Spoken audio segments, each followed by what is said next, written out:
Hello friends, इस class में पढ़ेंगे इफ एल्स। हम लोग पिछले क्लास में देखे थे इफ स्टेटमेंट हम लोग पढ़े थे, याद है वो आप लोग को?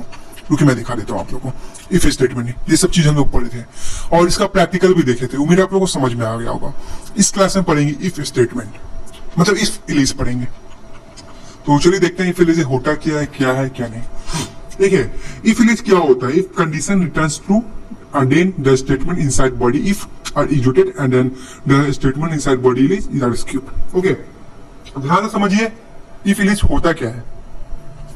If condition returns false, then the statement inside the body if are skipped and then statement in else are executed. एक हम लोग एग्जाम्पल देखते हैं, उसका समझ में आपको आ जाएगा इस चीज का। जैसे कि यहाँ पे दिया हुआ है कि मान लीजिए इसमें होता है क्या, मैं बताता हूँ। जैसे यहाँ पे इफ कंडीशन रिटर्न ट्रू जब होता है कंडीशन, तो जो बॉडी का होता है ये एग्जीक्यूट हो जाता है, ठीक है। अब जब फॉल्स हो जाता है तो उसको रिटर्न करके वो स्किप कर देता है। बॉडी वाला जो होता है इसको यूज करने जिसको स्किप कर देता है और इलिस वाला को चला देता है एक तरफ से। मैं आपको दिखाता हूँ जरा इजी में समझ में आएगा। How if else statement will work. Like दिया हुआ इफ द टेस्ट, यहाँ पे एक एग्जांपल देख लेते हैं। आप इस टाइप से देखिए, एक्सप्रेशन इज ट्रू और एक्सप्रेशन इज फॉल्स। लाइक पहले दिया हुआ देखिए कैसे यूज करते हैं। पहले इफ यूज किए, अब इफ के साथ इलिज यूज किए और इसको ऐसे भी यूज कर सकते हैं। आप इसको खोल सकते हैं, आप बंद कर सकते हैं, खोल सकते हैं, इसको बंद कर सकते हैं। यहाँ पे आप इसके अंदर भी इसको खोल सकते हैं, इसको बंद कर, सेम वही चीज है। तो कैसे यूज किया, मान के चलिए टेस्ट इक्वल टू 5 डाले तो टेस्ट इक्वल टू 10 डाल दिया, मान के चलिए। तो ये जो सही रहेगा तो ट्रू चल जाएगा, फिर फॉल्स गलत होगा तो फॉल्स चल जाएगा। इस टाइप से काम करता है। मान लीजिए सही होगा तो आपको इफ वाला स्टेटमेंट चल जाएगा, फॉल्स होगा तो इफ वाला नहीं चल के इलिज वाला चल जाएगा। इसी टाइप से इधर भी है, इफ वाला चल गया ठीक है, नहीं तो इलिज वाला चल जाएगा। ओके, लेकिन यहाँ समझ लीजिए if the text expression is related to statement inside the body if are executed, मतलब कि इसके बॉडी के अंदर जो स्टेटमेंट होगा वो चल जाएगा, मतलब एग्जीक्यूट कर जाएगा। Statement inside the body of else are skip from execution, ठीक है।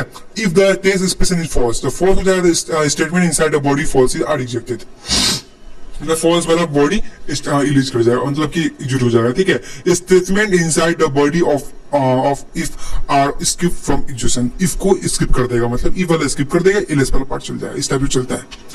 ये एक एग्जांपल था, आपको समझ में आया होगा। और यहाँ पे थोड़ा सा इसका रियल लाइफ वो देख लीजिए, क्या बोलते हैं, प्रोग्राम देख लीजिए। इसको प्रैक्टिकल करेंगे नहीं क्योंकि आप समझ लीजिए इजी वे में। कुछ नहीं, यहाँ पे एज का है, मान के चलिए यहाँ पे लिखा this statement will only execute if above condition, मतलब कि जब आपका इसमें इस तरह से लगा सकते हैं, प्रिंट इफ लगा दिए, एल्स लगा दिए, एल्स वाले पार्ट्स में लगा दिए एक टाइप से आपका प्रिंट इफ, और यहाँ रिटर्न कर दिए एक टाइप से, ठीक है। तो एग्जांपल क्या है, यहाँ पे इफ लगा दिए, इफ का मतलब कंडीशन लगा दिए, और यहाँ पे मान के चलिए कंडीशन सही है, ट्रू है, तो ये पहला मतलब इफ के अंदर जो आपका स्टेटमेंट है वो एग्जीक्यूट करेगा। कंडीशन रॉन्ग है तो इफ के बाद वाला जो एल्स पार्ट है, ये वाला प्रिंट वाला, ये वर नॉट जो लिखा वो चल जाएगा।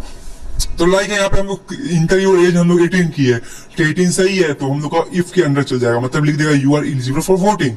यहाँ पे हम लोग 17 कर देंगे तो इफ के जो पार्ट है अंडर वाला उसको स्किप कर देगा, इसको एग्जीक्यूट नहीं करेगा, इसका स्किप करके एल्स वाला पार्ट चल जाएगा। एल्स वाला जो पार्ट चलेगा, जब फॉल्स निकल जाएगा तो बोलेगा you are not eligible for voting, मतलब this statement will be only execute if the above condition is ये रिटर्न्स ट्रू जब होगा तो, और this statement will be execute in the condition space if to return false, false होगा तो। समझ में आ गया होगा क्या है, मतलब ट्रू कंडीशन होगा तो इफ के अंदर वाला चल जाएगा पार्ट, फॉल्स वाला होगा तो एल्स के अंदर चल जाएगा। इसी को बोलते हैं इफ एल्स। ओके, उम्मीद है आपको समझ में आया होगा। हम इससे पहले वाला दिखा देते हैं, थोड़ा सा आपको क्लियर हो जाएगा इफ एल्स वाले में, ठीक है।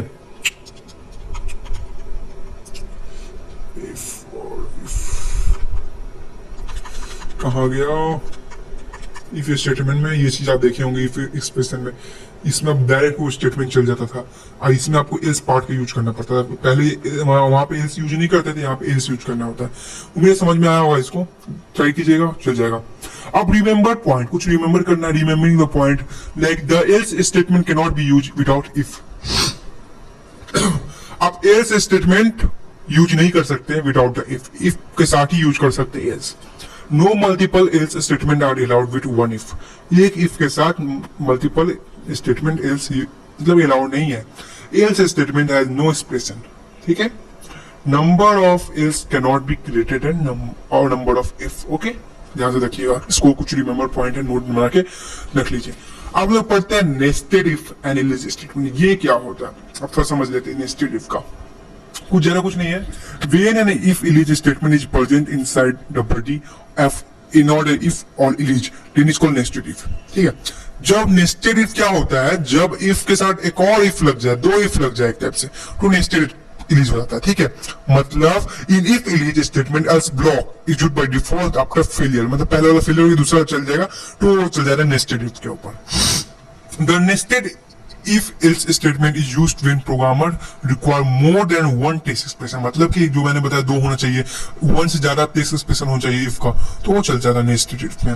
Test of multiple case by pressing else selection statement inside the else selection statement, this kind of nesting will be unlimited। ठीक है, इसी को बोलते हैं नेस्टेड इफ।